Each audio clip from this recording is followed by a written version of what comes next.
What's going on, guys? It's Jaden here, back with another video, and today I'm going to be teaching you guys how to dial your scooter. So if you don't know what a dialed scooter is, it basically means that all your scooter parts are nice and tightened, and it's a very quiet scooter.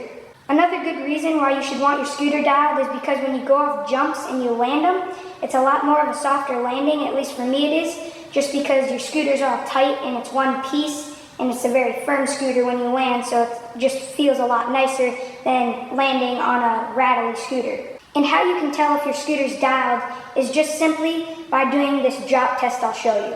If you're wondering what an undialed scooter sounds like, it should sound something like this.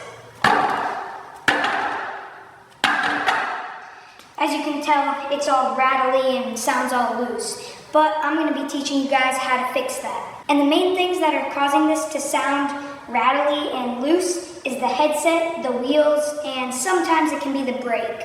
So I'm going to start by taking off the handlebars.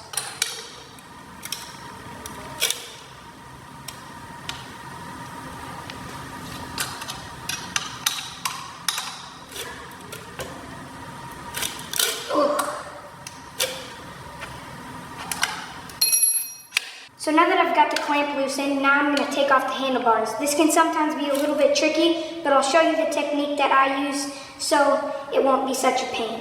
Instead of just pulling right up on the handlebars, just twist and pull at the same time, and that tends to just loosen them up and get the bars off a little bit quicker. Just like that. Then grab the clamp if it falls off.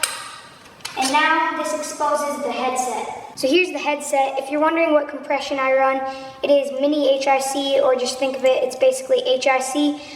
There's a lot of different compressions. The bolt's not always going to be right here. Sometimes it can also be under the fork with some compressions. But for HRC, it's going to be right here. So this is the main thing that's always what's making your scooter rattle the most. Almost all of the time, it's the headset. So just tighten that headset up real nice, but not too tight. Don't crank it down a lot, because then you're gonna run into problems of your wheel not spinning fine. So right now my wheel's still spinning fairly well, but eventually if you crank your headset down too much, your wheel will barely spin at all. Now that you've tightened the headset bolt, you can move on to your wheels and just tighten the bolt for the front wheel and the back wheel. It can also be the brake, like I said, or it can sometimes be the bearings. In my case, I know for sure it's not the bearings because these are basically brand new bearings. So I'm pretty sure it's just the headset that was wrong, and I think I'm gonna go tighten the wheels a little bit, try to at least, and the brake is plenty tight. And then I think once I put on my handlebars and tighten them down real nice, it should be pretty dialed.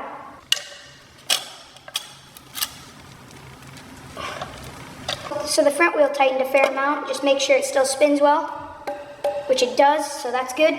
Now we can move on to the back wheel and do the same process. So the back wheel, I barely got to tighten at all, but it seems to be plenty tight, so that's good. And this brake is nice and tight.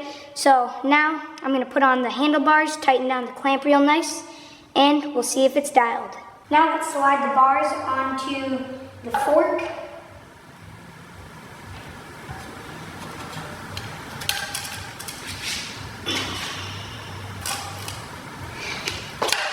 There we go.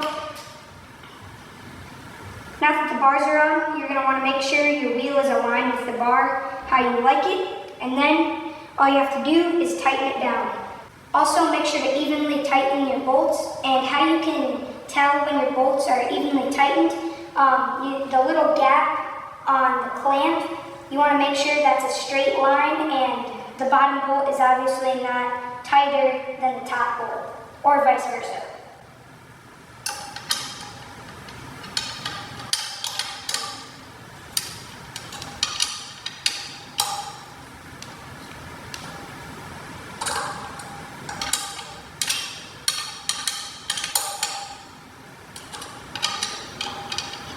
So just alternate bolts back and forth till it's tight.